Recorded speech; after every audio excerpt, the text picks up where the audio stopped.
Keith Sweat, at 64, mastering life, legacy, and luxury in Georgia. There is a house in Georgia. No photographers camped outside, no flashing lights, no entourage parked in the driveway. Just a well-kept property sitting quietly in one of the most understated, elegant corners of the state, where the air is slower and the noise of the world feels very, very far away. The man who lives there once sold out arenas. He once had his voice pumped through car speakers, living room systems, and late-night radio stations from coast to coast. He shaped the sound of a generation, and then quietly, deliberately, he chose peace. This is the story of Keith Sweat at 64. Not the tabloid version, not the highlight reel, the real one. A story of where he came from, what he built, what he lost, what he recovered, and what he is still doing right now in 2026 that most people aren't talking about. Stay with us, because this one goes deep. The beginning. The streets of New York. Before the Georgia home, before the platinum albums, before the radio show, the tours, the royalties, there was Harlem. Keith Douglas Sweat was born on July 22, 1961, in New York City. He grew up watching his mother, Juanita Thompson, work as a hairdresser to hold the family together. His father, Charles Sweat, worked in a factory. Two working-class parents doing what working-class parents do, grinding, surviving, providing. And then, in 1973, his father passed away. Keith was 12 years old. Juanita was now raising 5 children on her own. There was no safety net. There was no fallback plan. There was only discipline, resourcefulness, and the quiet understanding that life does not wait for you to be ready. Young Keith absorbed that lesson early. He didn't drift. He didn't take shortcuts. While other kids were figuring things out, Keith was already stacking 2 lives on top of each other. During the week, he attended City College of New York. At night, he worked the overnight shift at Macy's as a stock clerk, loading shelves while the rest of the city slept. And on weekends, he sang. He performed with a local group called Jamila, working small venues across New York, Connecticut, and New Jersey. Nothing glamorous, nothing certain. Just a young man testing whether his voice could carry him somewhere his paycheck couldn't. But here is the part of his story that most people skip right past. Before he ever set foot in a recording studio, Keith Sweat was building something else entirely. He landed a position in the mailroom at Payne Weber, a financial brokerage firm. He wasn't content to stay there. Within 4 years, he had climbed to assistant broker at the New York Stock Exchange. He then supervised operations at the New York Commodity Exchange. Think about that for a moment. A young black man from Harlem, working his way through the financial sector at one of the most competitive institutions in the world, while simultaneously singing in a band on weekends. Numbers made sense to him. Strategy made sense to him. And that combination of emotional intelligence and financial discipline would quietly protect everything he built in music for decades to come. In 1984, Keith made the decision that would define his life. He left Jamila. He went solo. It was a bold move with no guarantees, but he had been preparing for it longer than anyone realized. After recording independently and refining his sound, he signed with Entertainment Records. In 1987, he released his debut album, Make It Last Forever. The album went triple platinum. The single I Want Her shot straight to #1 on the R&B charts. Just like that, one of the most distinctive voices in contemporary R&B had arrived, smooth, aching, and unmistakable. Late 80s R&B now had a new standard. And he did not slow down. I'll Give All My Love to You in 1990 went double platinum. Keep It Coming in 1991 followed with platinum success. Get Up On It in 1994 continued the run. Each project climbed the charts. Each album reinforced the same truth. Keith Sweat wasn't a flash, he was a force. During this period, he also proved something beyond his vocal talent. He began discovering and mentoring other artists, helping groups like Silk and Kut Klux find their footing. He wasn't just an artist. He was becoming an architect, a builder of sound, of careers, of legacy. Then came 1996. His self-titled album, Keith Sweat, went quadruple platinum. It reached #5 on the Billboard 200. That is not an R&B milestone. That is crossover dominance. That is a black artist breaking into a mainstream commercial chart with undeniable force, on his own terms, in his own voice. That is legacy territory. Staying power. Decades in the game. The late 90s and early 2000s brought steady output, some projects going platinum, some gold. The music industry was changing. CDs were peaking. Digital was coming. The rules were being rewritten in real time. But Keith adapted. He released Just Me in 2008, and it returned him to the top of the R&B charts. Projects like Ridden Solo, Till the Morning, and Dress to Impress kept him in the top 10. He wasn't chasing trends. He was continuing to serve his audience consistently, reliably, authentically. He also expanded beyond studio albums. Live projects like Keith Sweat Live and Sweat Hotel Live deepened his connection with fans. And then came one of his smartest career moves, joining forces with Gerald Levert and Johnny Gill to form the group LSG. 3 vocal powerhouses, 1 collective sound. It worked. But perhaps the most underrated chapter of his career is what happened after the chart peak years. In 2021, he released Can't Nobody with Raheem DeVaughn, proving the voice was still very much alive. In 2024, he launched the Sweat Hotel Tour and dropped Lay You Down, which climbed into the top 10 on Billboard's adult R&B airplay chart, not the nostalgia chart. Not a legacy award, a current, active, competitive chart position. In 2025, he released Working, a collaboration with Ching Mati, while rumors circulated about a Lil Wayne version of the track. The internet took notice. And right now, in 2026, Keith Sweat is actively on the road as part of the R&B Lovers Tour alongside Joe, Drew Hill, and Genuine. Cities like Las Vegas, Los Angeles, Charlotte, and Raleigh continue to sell out. 39 years after his debut, and he is still filling rooms. That is not nostalgia. That is durability. The House in Georgia. A life built on intention. After decades of touring, recording, and public life, Keith Sweat did not choose Hollywood. He did not choose Miami. He chose Alpharetta, Georgia. About half an hour north of downtown Atlanta, Alpharetta sits quietly in one of the most refined and grounded communities in the state. Close enough to downtown Milton that you can walk to restaurants, small boutiques, green spaces, and local libraries, but removed enough to breathe without being watched.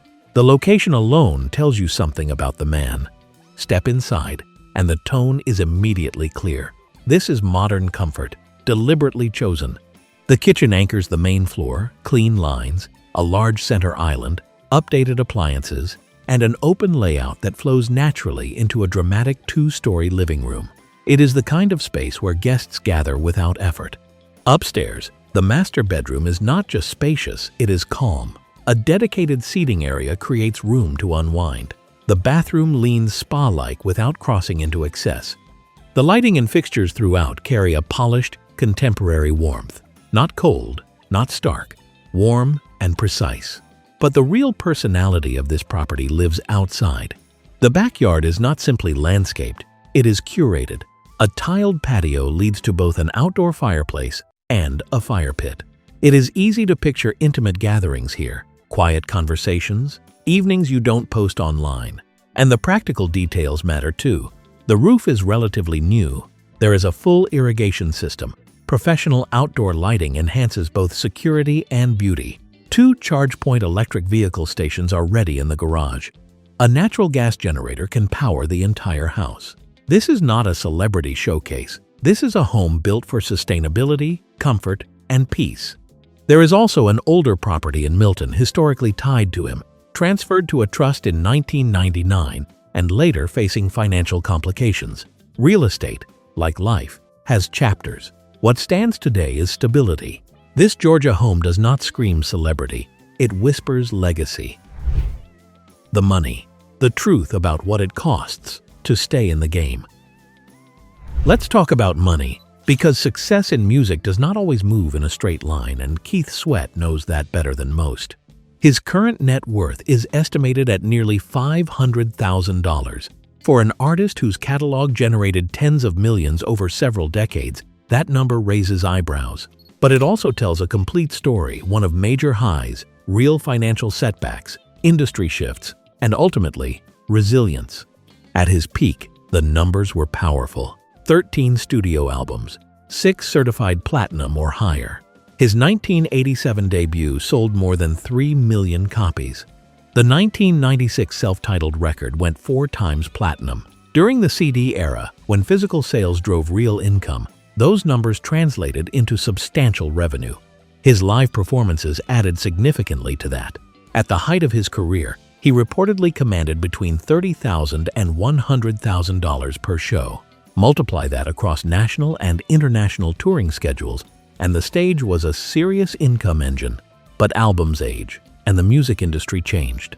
The shift from physical sales to streaming fundamentally dismantled traditional royalty structures for artists who built their careers in the pre-digital era.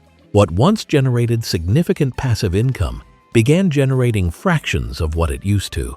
Beyond the market shift, personal financial challenges added weight. In 2012, a lawsuit tied to a $450,000 mortgage on a Detroit property resulted in foreclosure and over $200,000 in remaining debt. Court judgments led to wage garnishments and property liens. Reports also indicated he owed over $35,000 in back taxes dating back to 2014. These are not small problems, and acknowledging them isn't about diminishing his legacy. It is about telling the full truth of what long careers in the arts actually look like. Because here is what he built in response. Since 2008, he has hosted The Sweat Hotel, a nationally syndicated Quiet Storm radio show. Broadcasting deals and sponsorships provide consistent, steady revenue independent of album cycles or tour schedules. It keeps him connected to his audience, and it keeps money moving. His YouTube channel, launched in 2006, has grown to over 1 million subscribers and nearly 1 billion views. That presence reportedly generates more than $12,000 per month in advertising revenue alone. And the touring continues. He is on the road right now in 2026. Keith Sweat did not walk away from financial adversity. He restructured, adapted, and kept building. That is the business mindset he developed long before music back on the floor of the New York Stock Exchange. The giving, what he does when no one is watching. Behind the touring schedules and chart positions, there is another dimension of Keith Sweat that rarely makes headlines.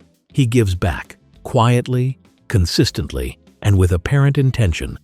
His support of the American Heart Association speaks to awareness that goes beyond music. Heart disease remains one of the leading health threats in the United States, particularly in Black and underserved communities. By lending his voice and platform to that cause, he helps push conversations that save lives, not for publicity, for impact. He is also connected to Child Help, an organization that has been providing residential treatment programs, counseling services, and a national abuse hotline for vulnerable children since 1959. Supporting child welfare organizations at that level signals something personal, a belief that healing must begin early and that protection of children is non-negotiable. His charitable reach extends globally as well. Through cooperation with UNICEF, he aligns with efforts delivering vaccinations, clean water, education, and emergency relief to children across more than 190 countries.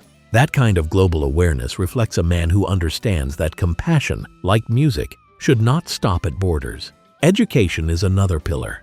His support for the United Negro College Fund directly funds scholarships for students attending historically Black colleges and universities. For many families, that assistance isn't symbolic, it is the difference between accessing a future and being shut out of one. Keith Sweat's philanthropy may not dominate entertainment news cycles, but it reveals depth. A man who understands that a legacy built only on platinum records is a limited legacy. The real one is built on the lives you lift along the way. The private man, family, fatherhood, and choosing peace. Keith Sweat has always guarded his personal life carefully. In interviews, the conversation stays on music, touring, and the Sweat Hotel.